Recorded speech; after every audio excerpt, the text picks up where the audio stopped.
Terima kasih Anda masih bersama kami. Saudara, mantan narapidana yang belum menjalani bebas murni selama 5 tahun dipastikan dapat menjadi tim sukses pasangan calon kepala daerah dalam Pilkada 2024 ini.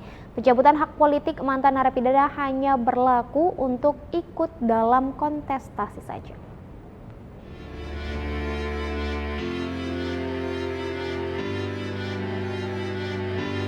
Sejumlah keraguan masyarakat yang berkaitan dengan penyelenggaraan pilkada akhirnya terjawab saat digelarnya Coffee Morning untuk media massa di Batam yang digelar oleh KPU Provinsi Kepri. Di antaranya terkait hak politik mantan narapidana yang belum 5 tahun setelah dinyatakan bebas murni. Menyikapi hal tersebut, Komisioner KPU Kepri, Ferry Manalu, menyebut jika pencabutan hak politik mantan narapidana hanya berlaku untuk pencalonan yang bersangkutan dalam pilkada. Selebihnya yang bersangkutan dapat menjadi pengurus partai politik hingga menjadi tim sukses yang didaftarkan ke KPU. Boleh aja, dia hanya dilarang untuk mencalonkan. Kalau dia tim sukses boleh, ketua partai juga boleh, nggak masalah. Ya clear ya. Jadi itu hanya dilarang pada saat dia mencalonkan. Artinya tidak secara seluruhnya hak politik dilarang. Tidak, kecuali memang ada dilarang pencabutan hak politik itu kan hak memberikan suara. Kalau dia sebagai tim sukses dan segala macam itu kan hal yang berbeda.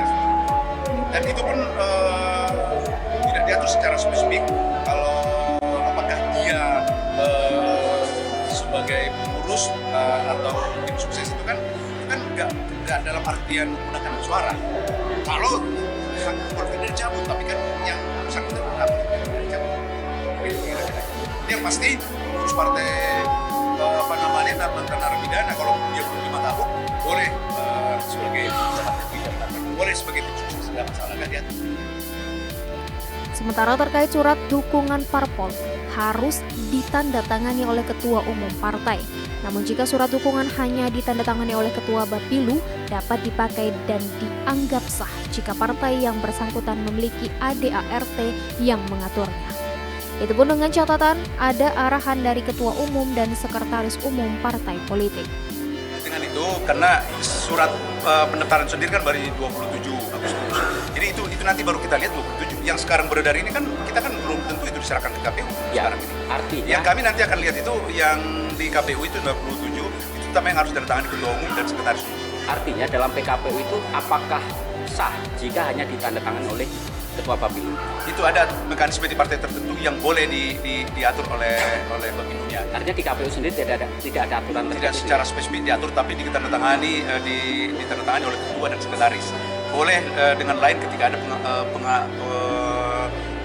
pengalihan wewenang kepada pihak tertentu itu dibolehkan. Itu juga memang sudah terjadi beberapa. Di hadapan sejumlah media ini, KPU mensosialisasikan berbagai aturan yang terdapat dalam PKPU dengan harapan dapat tersosialisasi kepada masyarakat sehingga penyelenggaraan pilkada di Kepri berjalan lancar. Bangun Selendra melaporkan dari Batam.